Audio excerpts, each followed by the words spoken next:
오늘 함께 은혜 받을 말씀은 우리 출애굽기 20장 우리 17절 말씀입니다. 우리 출애굽기 20장 17절 우리 한 절 말씀입니다. 네, 우리 한 절 말씀인데요. 우리 다 함께 우리 합독하면 좋겠습니다. 우리 다 같이 말씀을 합독하도록 하겠습니다.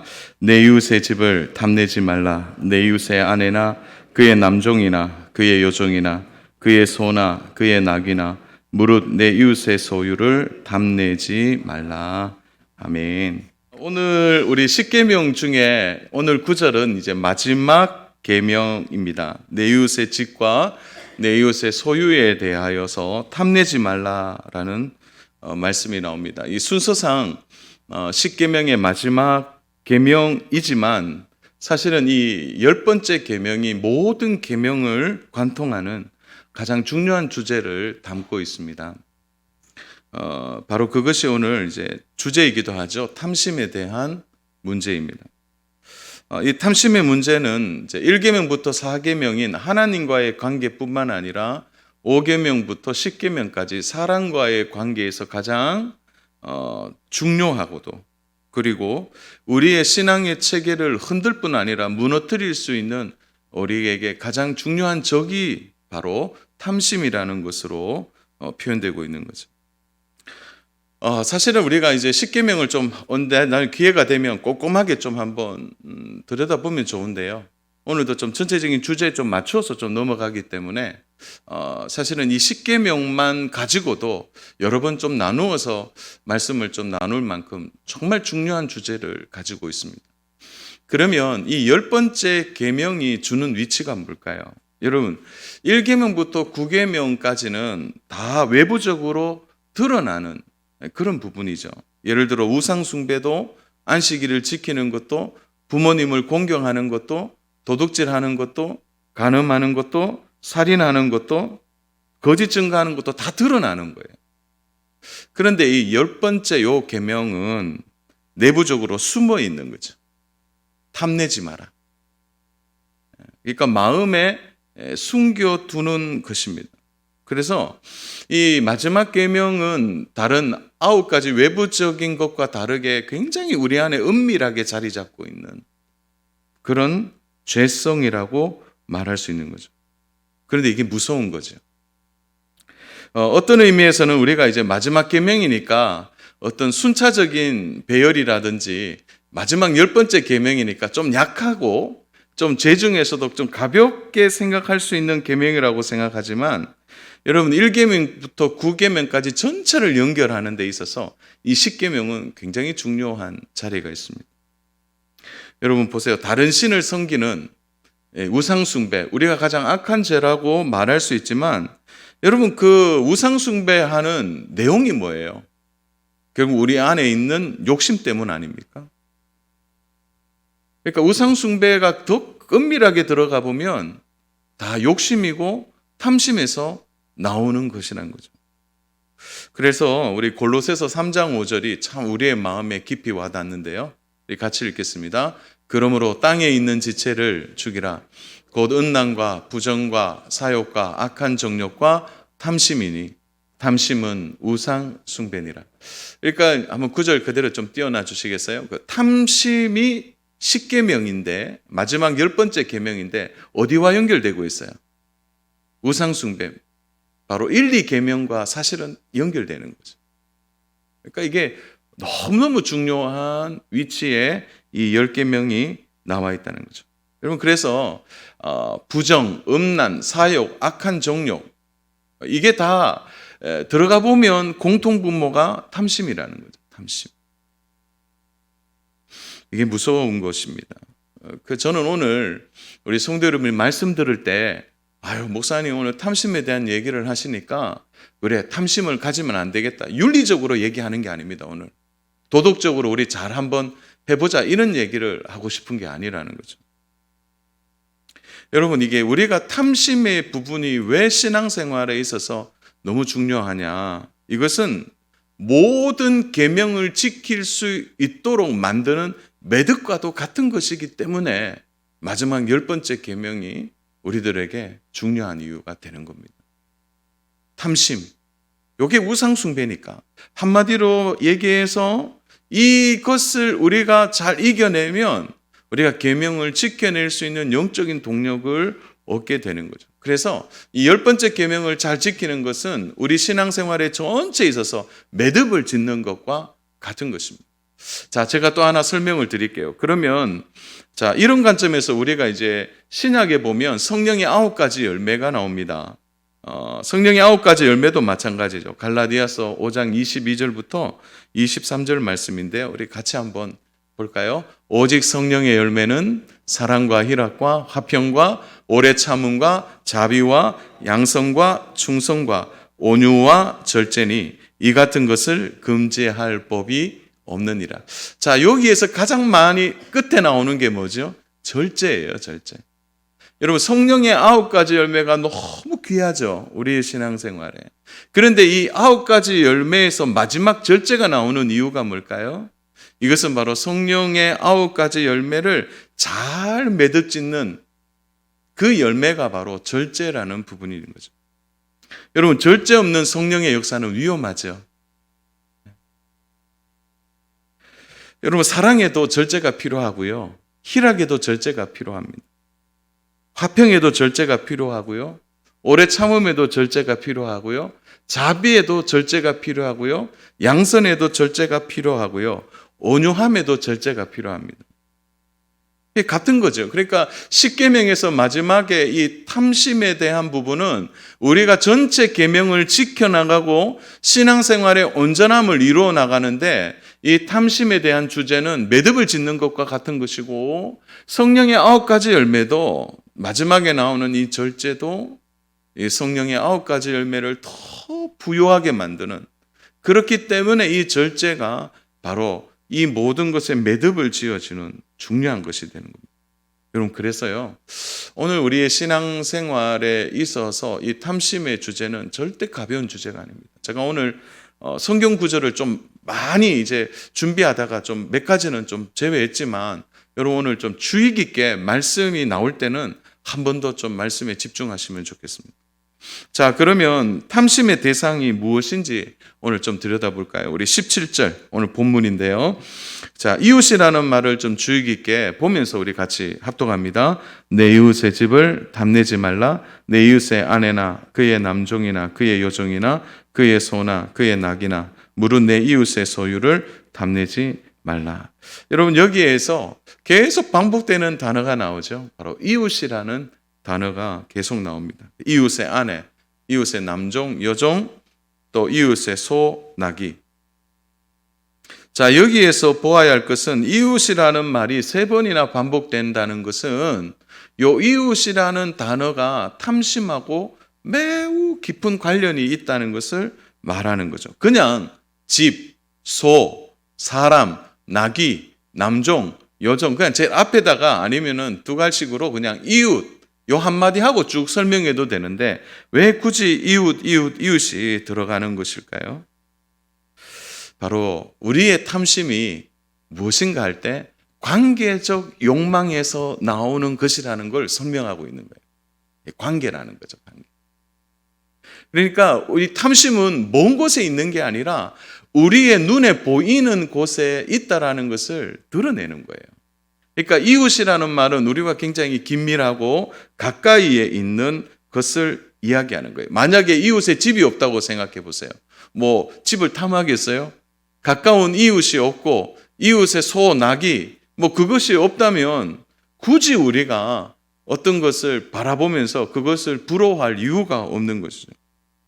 그래서 탐심의 대상은 주로 우리 눈에 보이는 가까운 곳에 있다라는 것을 이야기하고 있는 것이 바로 이웃이라는 중요한 주제라는 거죠. 여러분, 그래서 필연적으로 우리가 오늘 관계하는 모든 것에 가까운 곳에서 우리의 탐심이 일어나는 거예요. 여러분, 예를 한번 들까요? 여러분, 저 미국 캘리포니아 주에 아주 그 도심에 있는, 여러분 거기에 여러분 집을 부러워하겠어요? 아니면은 저기 유럽에 있는 스위스 알프스 산 위에 있는 그 집을 여러분 부러워하겠습니까? 실제로 우리의 부러움의 대상이 아니라 그냥 그거는 눈에 안 보이는 거죠. 그러니까 그것은 탐심의 주제가 될 수 없는 거죠. 그래서 오늘 말하고 있는 탐심은 바로 우리 눈에 보이는 가장 가까운 곳에 있다라는. 그래서 탐심의 대상이 먼 데 있지 않는 거예요. 비교할 수 있는 모든 가까운 곳에 이 탐심이라는 주제가 있다라는 것을 여러분 먼저 좀 염두에 두셔야 합니다. 자, 그러면 탐심의 중요한 특징이 뭘까요? 자, 그러면 첫 번째로는 언제나 탐심이 아까 얘기했죠. 우리 곁에 있다는 것이죠. 그러니까 이웃이라는 주제. 먼 나라, 먼 지역의 얘기가 아니라 나와 관련되어 있는 것 중에서 우리의 마음을 움직이게 한 바로 우리 옆에 있는 대상이나 물질이 될 수 있는 거죠. 이것은 교회 안에서도 적용되는 것입니다. 같은 신앙생활 하는데 비교가 되는 거예요.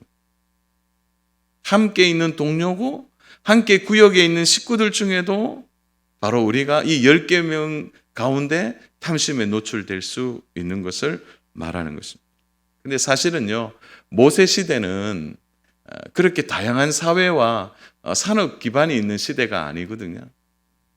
그런 의미에서 보면 이 10번째 계명은 모세 시대보다 더 엄중하게 오늘 우리들에게 더 가까이 적용할 수 있는 계명이라는 거죠. 그만큼 우리가 오늘날 탐심에 대하여 가장 많이 노출되어 있는 시대를 우리가 오늘 살고 있다는 거죠. 자, 그러면 이 탐심이 우리의 곁에 있다면 탐심이 하는 역할이 뭘까요? 그 두 번째가 탐심이 만족과 자존감을 빼앗아 간다는 거죠. 여러분, 탐심의 유래가 어디서부터 좀 찾으면 좋을까요? 여러분, 놀랍게도요, 이 탐심이란 말이 언제 등장하냐면 아담과 하와, 바로 인류의 조상이고 첫 부부였던 이들로부터 탐심이라는 주제를 설명하고 있는 거죠. 여러분, 이 부부가 살았던 곳은 어느 동산이죠? 에덴 동산이죠. 에덴이란 말이 기쁨이란 뜻 아닙니까?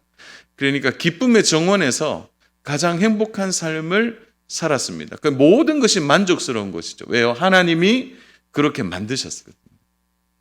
결핍이 없어요. 궁핍함이 없는 모든 조건이 다 갖추어진. 그러니까 하나님이 지으시고 얼마나 기뻐하셨는지 보시기에 좋았더라라고 할 만큼 가장 행복하고 완벽한 환경인데 아담과 하와가 어디에 눈이 가게 되는 것입니다. 이 선악을 알게 하는 나무에 마음을 빼앗기는 거죠. 여러분, 이미 모든 것을 누리고 만족할 수 있는 환경과 조건이에요. 그럼에도 불구하고 그 환경 안에서도 끊임없이 마음을 움직이는 탐심이 아담과 하와의 마음을 잡고 있는 거예요. 그럼 한번 볼까요? 창세기 3장 6절입니다. 우리 같이 한번 읽겠습니다. 시작. 여자가 그 나무를 본즉 먹음직도 하고 보암직도 하고 지혜롭게 할 만큼 탐스럽기도 한 나무인지라.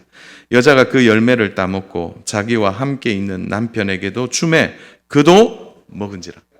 자, 여기에서 나오는 오늘 우리 출애굽기 20장 17절에 탐내지 말라라고 할 때 요 탐내지라는 요 단어와 여러분 오늘 요 3장 6절에 나오는 바로 탐스럽기도 하는 단어가 히브리어 원문이 동일해요. 같은 단어예요. 탐하는 거죠, 탐하는. 그러니까 이 훨씬 아담과 하와로부터 이 탐심은 끊임없이 우리 안에서 일어나고 있음을 말하는 거죠. 여러분, 뱀과 하와가 대화하는 장소가요, 너무 아이러니하게도 어디입니까? 선악을 알게 하는 나무 아래예요. 자, 우리가 보면 이 3장 6절에 동사가 나오는데요, 따먹고 주매 이렇게 나오는 동사가 따먹기 위해서 한두 시간 가는 거리를 얘기한다든지 또 주기 위해서 아담에게 또 걸어가는 시간을 얘기하는 게 아니라 하와와 뱀이 얘기할 때 아담은 옆에 있었어요. 보죠. 우리 볼까요? 자기와 함께 있는 남편에게도 함께 아담이 옆에 있었어요. 그리고 공교롭게도 뱀이 바로 아담과 하와를 유혹할 때 그들이 어디 있었냐면 왜 하필 선악을 알게 하는 나무 앞입니까? 그 위치가 왜 거기에요? 여러분, 에덴 동산이 그저 오늘 우리가 말하는 그냥 수목원 정도 되는 그런 거리라면 뭐 걷다가 그럴 수 있겠죠. 여러분 그런 게 아니에요. 에덴 동산에. 오늘 우리가 상상하는 이상으로 거대한 곳이. 여러분 그곳에서 왜 하필 거기에 있죠? 우연의 일치고 우발적인 일입니까? 여러분 이미 그 장소에 와 있는 것을 볼 때 에덴 동산의 그 풍성하고 화려하고 그 아름다운, 그래서 모든 만족이 있는 그곳에 있지만 아담과 하와가 이미 마음을 빼앗긴 거죠. 뱀이 와서 유혹하다 보니까 아담과 하와가 어머나 하고 넘어간 게 아니라는 거죠. 그 마음의 틈이 이미 벌어져 있는 거예요. 뱀이 그것을 알고 들어온 것입니다. 여러분 그냥 한두 번 그럴 수 있겠죠. 그러나 한두 번 그 장소에 갈 수 있어요. 하나님이 말씀하신 나무니까 이야 호기심에. 그러나 탐심은 계속 그것을 보게 만드는 거죠. 다윗의 실수가 뭡니까? 그 목욕하는 여인을 계속 보게 만드는 거죠. 이미 다윗은 모든 것을 가진 사람이었습니다. 그럼에도 불구하고 탐을 내는 이 단계가 벌써 마음을 빼앗기는 것입니다. 여러분 탐심에게 마음을 딱 빼앗기는 순간 우리가 가지고 있고 하나님이 주신 이 만족하고 기뻐하고 부유한 것이 더 이상 눈에 들어오지 않게 되는 것입니다. 모든 것이 탐심으로부터 이루어질 때 하나님의 은혜가 우리 눈에서 사라지게 되는 것입니다. 그래서 탐심이 무서운 겁니다. 요즘은 정보나 소비에 대해서 저항 없이 볼 수 있는 시대를 우리가 살고 있습니다. 여러분 관심을 가지고 어떤 물건 하나를 검색해 보세요. 저도 컴퓨터를 켜서 뭔가 하나 검색을 하면요, 그 컴퓨터 옆 화면에 계속 그 물건들이 떠 있습니다. 요즘은 더 어떻게 보면 수많은 더 좋은 물건을 눈에 보이게 하는, 그래서 더 마음을 빼앗는 그런 연결고리가 있는 시대를 우리가 살아가고 있기 때문에 여러분 마음을 지키는 일이 얼마나 어렵고 힘든 일인지 모릅니다. 여러분 그래서 탐심이라는 주제는 우리에게 주어진 하나님의 은혜로부터 모든 것을 단절시키는 가장 무서운 내부의 적이라는 사실을 염두에 두셔야 합니다. 자, 그러면 오늘 탐심을 그러면 우리 마음에 일어날 때 어떻게 이겨야 되느냐? 저는 좀 소극적인 방법에서 좀 적극적인 방법으로 좀 얘기를 하려고 해요. 그 첫 번째로는 우리 같이 한번 따라서 할까요? 초기에 잡아야 한다. 예, 초기에 잡아야 한다라는 것은 하나님 우리에게 주신 선한 것 중에 하나가 뭐냐면 양심과 마음이에요. 뭐 같은 의미도 있겠지만 마음과 양심을 하나님이 먼저 우리들에게 신호를 보내주세요. 그래서 우리의 마음에 좀 과하고 우리의 마음에 이것이 좀 너무 우리에게 집중된다고 하면 그 마음이 신호를 보내죠. 야, 그만 봐라. 그만 검색해라. 그만 쳐다봐라. 그러니까 마음이 우리에게 딱 신호를 줄 때는 이제 그것이 그저 처음 일어나는 것이 아니라 우리의 마음을 빼앗기고 있다라는 그것으로 우리들에게 보여주는 하나의 신호와도 같은 것입니다. 그런데 이 신호를 무시하면 이제는 마음의 통제와 절제가 일어나지 않는 것입니다. 우리는 야고보의 말씀을 들어야 하는데요. 야고보서 1장 15절을 우리가 너무 잘 알잖아요. 욕심이 잉태한 즉 죄를 낳고 죄가 장성한 즉 사망을 낳으리라. 여러분 욕심이 바로 사망으로 가는 길이 없어요. 바로 넘어가지 않습니다. 욕심은 반드시 죄의 정거장을 거쳐가고요.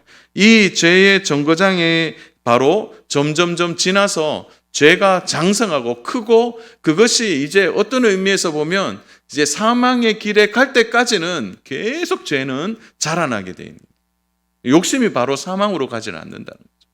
그 사이에 뭐가 있냐? 바로 우리의 마음이 계속 신호를 보내는 거죠. 그만해라. 그만 봐야 돼.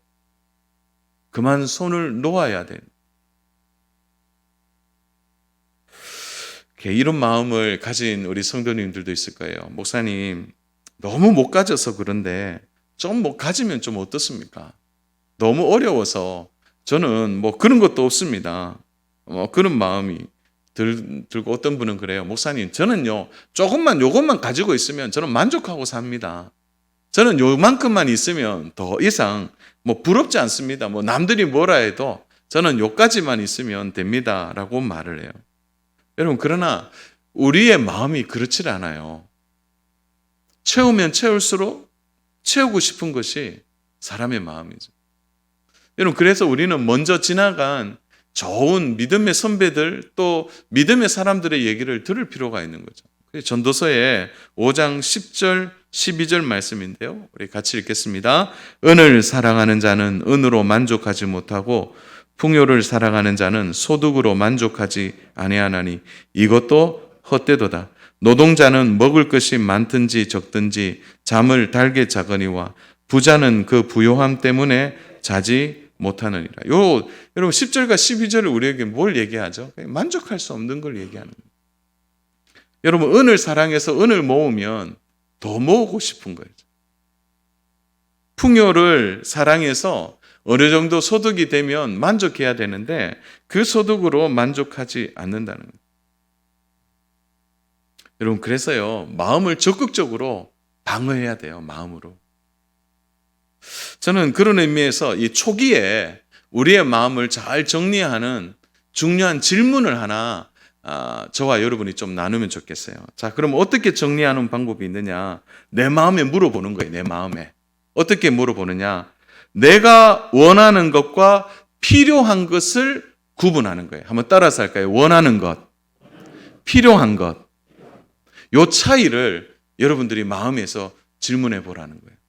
이게 지금 내가 필요해서 하는 건지 내가 원하는 것인지를 잘 분별하는 거죠. 우리 예수님께서 가르쳐 주신 기도가 있습니다. 여러분, 그 기도의 내용 중에 보면 예수님이 가르쳐 주신 기도인데요. 마태복음 6장 11절에 보면 주님이 가르쳐 주신 기도가 있죠. 같이 한번 읽어볼까요? 오늘 우리에게 일용할 양식을 주시옵고. 자, 예수님이 가르쳐 주신 이 기도는 뭐에 대한 기도일까요? 원하는 것이 아니라 필요한 것을 구하라는 거죠. 필요한 것. 여러분, 우리가 원하는 것과 필요한 것은 차이가 있습니다. 그러니까 예수님이 일용할 양식을 달라고 하는 것은 우리가 필요한 것이죠. 그 필요한 것을 예수님께 구하라는 거죠. 그러나 원하는 것이 점점 자라게 되어서 그게 목사님 뭐 필요한 것이 또 될 수 있잖아요. 그렇게 말하는데 대부분 우리가 원하는 것은 필요한 것과 구분되어집니다. 여러분, 여기에서 예수님이 필요한 것을 구하라고 말하는 이 일용할 양식, 요 일용할 양식을 우리가 표현할 때 시제가 없어요. 시제가 없다는 말은 뭐냐면 일용할 양식은 과거도 될 수 있고 현재도 될 수 있고 미래도 될 수 있다는 거예요. 그래서 더 정확한 표현은 원문에서 보면 더 정확한 표현은 내일의 양식의 필요를 구하라는 거예요. 내일의 양식의 필요. 내일을 걱정하지 말라라는 건 뭘 의미하죠? 내일이라는 시간이 하나님의 것이기 때문에 하나님이 채우실 것을 믿는 믿음이죠. 그래서 내가 원하는지 필요한 것인지를 잘 구분해서 그 소리를 들어보라는 거죠. 사랑하는 여러분, 우리가 필요한 것을 구하면 우리는 하나님의 손길을 경험하게 됩니다. 그러나 우리가 원하는 것을 구하게 될 때 그 원하는 것 속에 결국 우리의 마음에 틈이 벌어지게 되고 탐욕과 탐심이 우리 안에 들어오게 되면 결국 무너지게 되는 것입니다. 그래서 여러분, 뭐 물건을 살 때도 아니면 여러분의 마음에 신호가 잡혔을 때 물어봐요. 이게 원하는 건지 내가 좀 필요한 건지 물어보는 거예요. 자, 그리고 오늘 제가 진짜 하고 싶었던 얘기가 오늘 결론처럼 여겨지는 이 말씀이에요. 그 만나를 통한 교훈입니다. 예수님께서 광야에서 5,000명을 먹이시는 사건 속에서 예수님은 자신을 어떻게 말씀하시죠? 우리 요한복음 6장 30절에 35절 좀 긴 장인데 여러분 이 구절은요, 여러분 꼭 기억하셔야 됩니다. 그들이 묻되 그러면 우리가 보고 당신을 믿도록 행하시는 표적이 무엇이나이까? 하시는 일이 무엇이나이까? 기록된 바 하늘에서 그들에게 떡을 주어 먹게 하였다 함과 같이 우리 조상들은 광야에서 만나를 먹었나이다. 자, 광야에서 만나를 먹었습니다. 이렇게 얘기해요. 그자 예수님이 어떻게 하죠? 32절 내가 진실로 진실로 너희에게 이르노니 모세가 너희에게 하늘로부터 떡을 준 것이 아니라 내 아버지께서 너희에게 하늘로부터 참 떡을 주시나니. 자, 예수님이 당신을 어떻게 소개하느냐? 서리 33절 같이 읽겠습니다. 시작. 하나님의 떡은 하늘에서 내려 세상에 생명을 주는 것이니라. 자, 하늘에서 떡을 주시는 이 만나의 사건은 누가 오실 사건을 얘기하는 거죠? 예수님이 이 땅에 오실 사건을 이야기합니다. 자, 그러니까 이 제자들이 주님, 그러면 그 떡이 우리에게 있었으면 좋겠습니다. 라고 말을 했어요. 34절에. 그러니까 35절에 우리 같이 읽습니다. 시작. 예수께서 이르시되 나는 생명의 떡이니 내게 오는 자는 결코 줄이지 아니할 터이요 나를 믿는 자는 영원히 목마르지 아니하니라. 줄이지 않고 목마르지 않는 영원한 떡을 구약에서는 매일 먹고 없어졌는데 바로 그 먹고 없어지는 떡이 아니라 영원히 목마르고 줄이지 않는 떡이 온다는 거예요. 그 생명의 떡이 예수님이시라는 거죠. 그 예수님이 와서 구약의 사람들은 떡을 먹고 끝이 났어요. 그리고 좀 저축해 볼까 해서 모아놨는데 아침이 되면 썩어버려요. 그들이 안식일을 지키기 위해서 그 전날 거둬들이는 것은 그 다음날 먹을 만큼만 거둬들였지 그 다음날도 또 썩어버리는 거죠. 그 이유가 뭘까요? 이 땅의 떡은 다 그렇게 소멸되고 소비되고 끝이 나지만 앞으로 너희에게 올 영원한 떡은 먹고 만족하고 배부르고 그 떡으로 인하여 너희들의 삶의 공고함이 사라지고 너희들의 마음에 바로 그 떡을 모시고 살 때 참된 행복과 만족이 있다는 것을 말씀하시는 거죠. 여러분, 그 떡이 바로 성육신 사건을 대표하신 예수 그리스도를 말하는 것입니다. 자, 그러므로 사랑하는 여러분, 근원적인 목마름과 배고픔에 이기는 방법은 하나예요. 오늘 우리가 탐심을 이기는 방법도 하나입니다. 그것은 바로 우리 자족의 뿌리를 어디에 두느냐? 예수님께 두고 사는 거예요. 탐심을 이기는 유일한 방법은 예수님께 우리의 뿌리를 깊이 내리는 거죠. 이 비밀을 바울이 알고 있었습니다. 그래서 그는 골로새서 2장 6절과 7절에 그러므로 너희가 그리스도 예수를 주로 받았으니 그 안에서 행하되 그 안에 어떻게 하라고요? 뿌리를 박으며 세움을 받아 교훈을 받은 대로 믿음에 굳게 서서 감사함이 넘치게 하라. 자, 예수님께 뿌리를 박으라는 거죠. 이렇게 좀 뿌리를 박는다 이 표현이 그냥 우리가 생각할 때 그런 표현인데 이게 원어에서는요 더 정확하게 나와 있습니다. 어떻게 나와 있냐? 그리스도에 대한 믿음의 뿌리.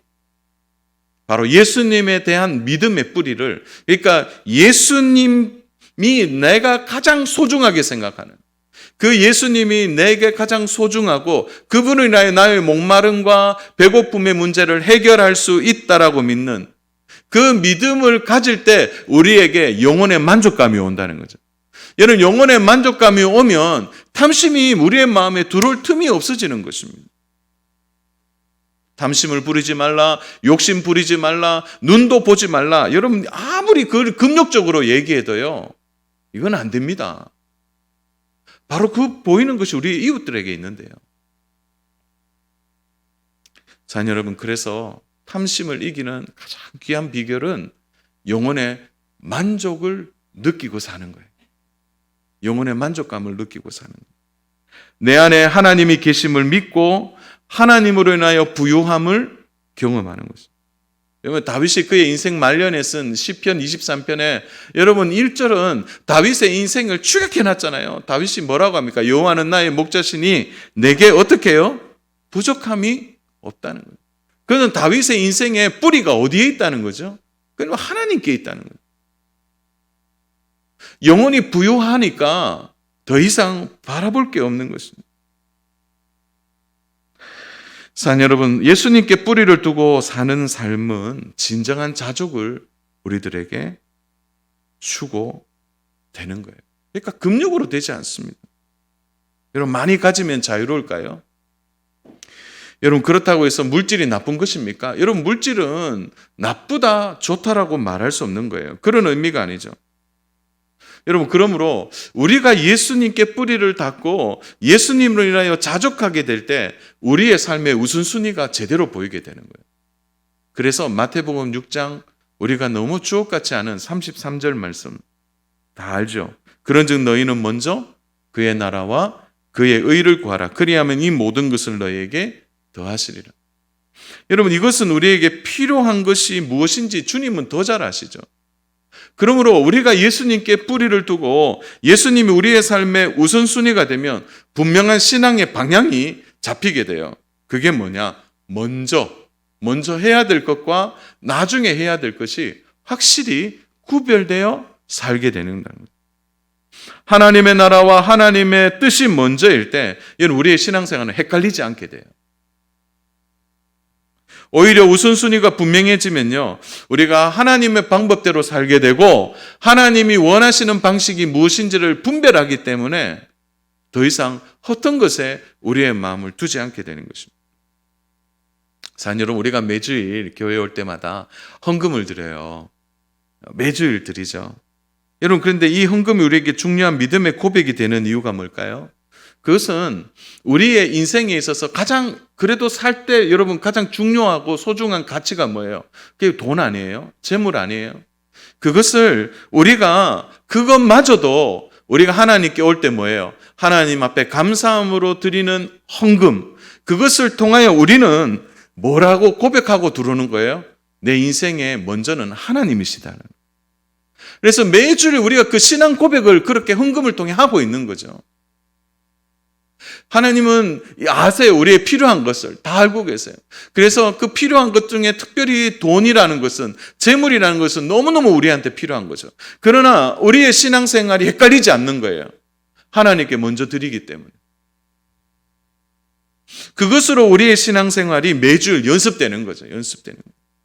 그게 뭐죠? 우리가 하나님만으로 만족하고 거기에 뿌리를 둔다라는 마음의 중요한 태도와 결정이 여기에서부터 시작되기 때문입니다.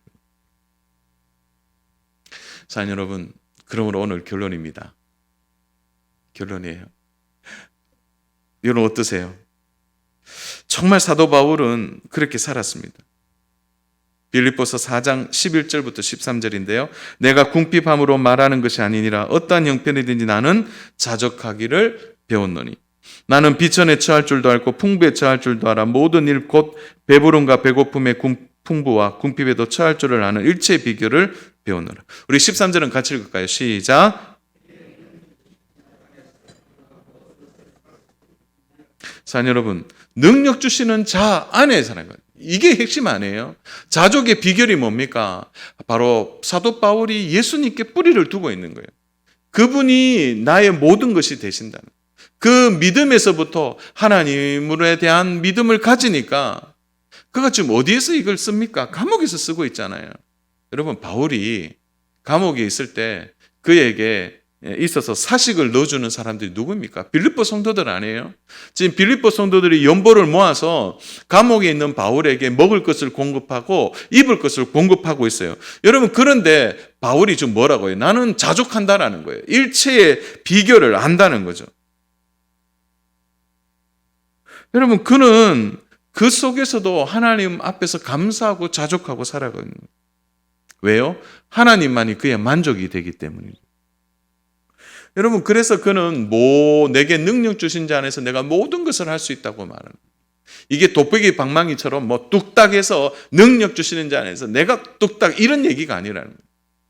그 믿음이 하나님과 깊이 연결되어서 하나님만이 나의 만족이라고 고백하는 거기에서부터 모든 것이 출발한다는 거예요. 그러므로 모든 탐심은 여러분이 성품이 좋아서 여러분들이 절제가 잘 되어서 인내하는 마음이 있어서 나는 금을 돌같이 본다, 그런 마음에서 되는 게 아니라는 거죠.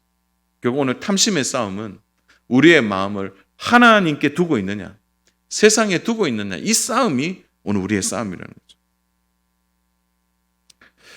사랑하는 여러분, 뿌리를 깊이 내리고 예수님 안에서 자족하며 사는 은혜가 있기를 축복합니다. 오늘 우리의 기도의 내용 중에 여러분 어떤 기도가 가장 많이 여러분에게 있습니까? 혹시 주시옵소서 이 기도 많이 하세요?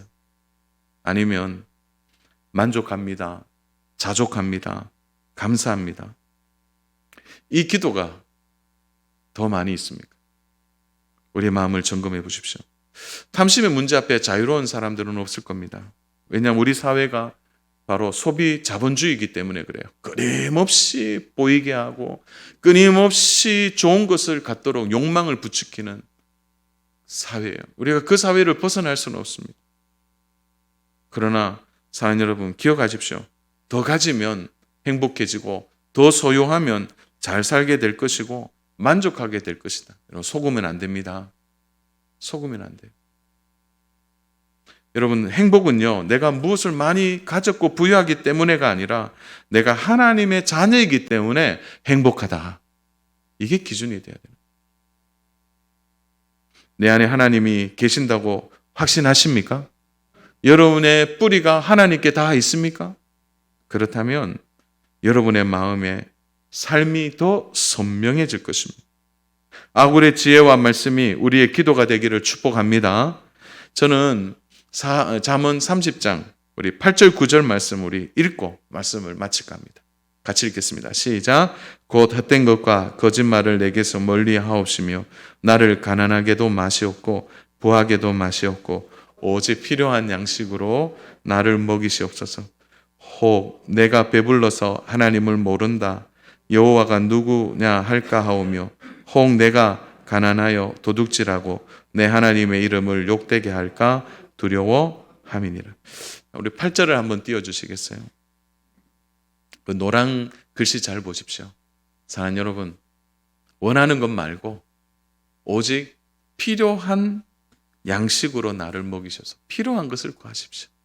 그리고 모든 것은 예수님께 모든 뿌리가 다 있다면 자족하고 만족하는 중에 하나님이 탐심을 이길 힘을 우리에게 주실 줄로 믿습니다. 사랑하는 여러분, 오늘 이 귀한 날에 하나님만이 나의 만족이라고 고백하고 오늘 주일을 보내면 어떨까요? 모든 탐심을 이기는 유일한 것은 예수님께 뿌리를 내리고 예수님 안에 자족하며 사는 것입니다. 여러분 지금 어디로 가고 있습니까? 어느 방향으로 가고 있습니까? 원하는 것으로 가고 있습니까? 필요한 것을 구하는 쪽으로 가고 있습니까?